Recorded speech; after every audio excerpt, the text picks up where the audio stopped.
Well, you and I have been adding all sorts of different media files to our posts. We saw images and we saw how to include video and audio, and just a second ago you saw how to add in things like PDF files. Now, what's really interesting here, and I believe we talked about this earlier, is that as you're adding these different types of media to your posts, assuming that you're uploading them to your blog, by the way, from your computer, these files get added to your media library. And what you can do with your media library is you can use the library to organize your uploaded media. You can edit them, you can delete them, you can sort them, and things like this. So what we'll do in this exercise is we'll take a closer look at the media library itself. So from the left-hand menu, make sure to expand the media category there and go ahead and click on Library. And that, of course, brings you into the media library here.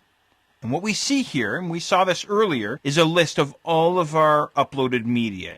And earlier, I think we only had 2 images, the first 2 images, this fella here and the Droid 1, I think is the name of this fella here anyway. But what's interesting to note is as you start adding more content to your blog, more media to your blog, the older media gets pushed down towards the bottom of this list and newer media gets added to the top. So there's the PDF that you and I just added. Before the PDF, you and I added in that MP3, and before that we had the cartoon slideshow, as I'm sure you'll recall. So that's sort of how it works here anyway inside the media library. And for each of our items, what we'll see when we hover over top of them is we get some additional text links. Edit, delete permanently, or we can view the item. What is the name of the file, chapter 3 for the PDF here, the author, what post is this piece of media attached to, and the date. That was 5 minutes ago that I had done that. So that's sort of the idea there. Oh, and there's also comments there as well, if there's any comments on this particular post that the media is included on. So that's the idea. The other thing that you can do is you can sort your media. How would you go about doing that? Well, what you can do is you can use these links running right across the top of the media library. So right now we're seeing everything, all, and there's 6 items. I could choose to filter the view by clicking on images. So I'm going to go ahead and click on images, and now I only see the 3 graphics, the 3 images that you and I have been working on. Or I could say, just show me the audio files, for example, and there's the jingle MP3, or the video files. I think you get the idea here. What unattached would be is any media files that you've uploaded to the media library that haven't been included in a post yet. That's the idea there.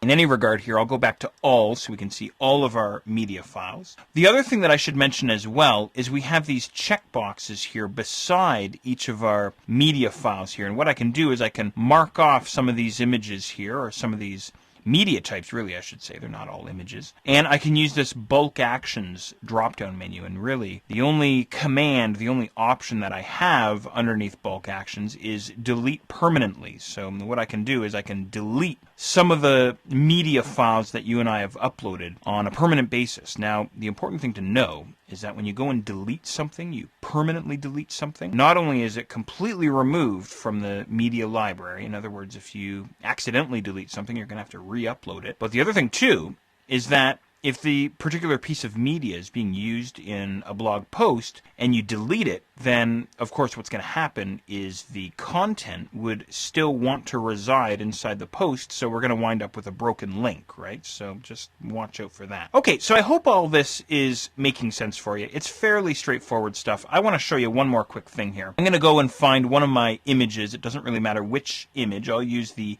head1.jpg image. And don't forget, when I hover over top of my media, I get these extra text links here. I'm going to go ahead and click on Edit. And when I edit an image, it brings me into this Edit Media screen where I can go and change the title. I can set up my alt text, the caption and the description, and so on. But what I can do as well is I can gain access to this Edit Image screen as well. And we saw this not too long ago. Remember when we were talking about cropping and rotating and all this good stuff? So this is kind of a back door into WordPress's image editing screen, if you will, and we could scale our image and so on. I hope that makes sense. So one more time, if you're not sure how I got here, I'll just head back to my media library by clicking on library there over on the left hand side, and what I did is I hovered over top of one of my images and I clicked on edit. and then I simply clicked on Edit Image, and that brought me into this WordPress image editor. In any regard, there's your media library. I hope all of that is working for you.